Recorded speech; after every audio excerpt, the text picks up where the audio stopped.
Today's episode is brought to you by Renewal by Andersen of Central Pennsylvania. Renewal by Andersen offers you a better way to a better window.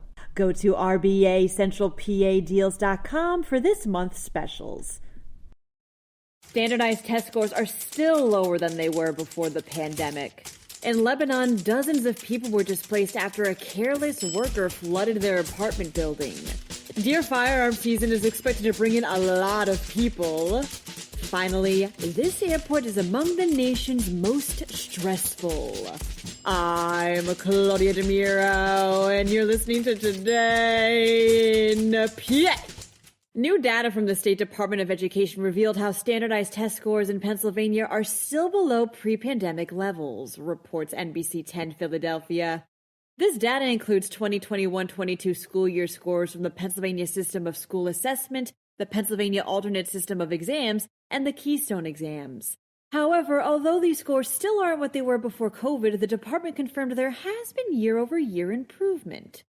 Says Acting Secretary of Education Eric Haggerty, quote, "We expect student performance will continue to improve as students and educators proceed with a more normalized, uninterrupted year of in-person learning."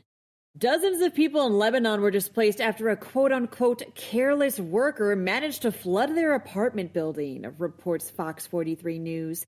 The worker, whose name hasn't been disclosed, was moving items around on the fourth floor on Monday evening when he broke two PVC water pipes. Lebanon City's fire chief, Dwayne Trotman, later explained how the worker was unable to figure out how to shut the water off, stating, quote, "The water was pouring down from above. The ceiling was actively collapsing. No one was hurt, but over 30 people now have nowhere to live." The entire building has since been condemned, and no timeline for repairs has been given. Firearm deer season is in full swing, states ABC 27. And this year, it's expected to draw hundreds of thousands of people throughout its 14-day run. The State Game Commission expects over 600,000 hunters to participate in the season, bringing in both money and playing a role in wildlife conservation. The total harvest for last year was 375,000. The airport is, by nature, a very stressful place, begins PennLive. But a new study from HawaiianIslands.com found which were the most stressful in the country. To do this, they first gathered over 1,500 Google reviews of different airports around the U.S. These reviews were then given a sentiment analysis in order to calculate each airport's percentage of stress-related reviews. Philadelphia International Airport was the Pennsylvania location that made it onto the final list, with nearly 57% of reviews expressing tears of frustration.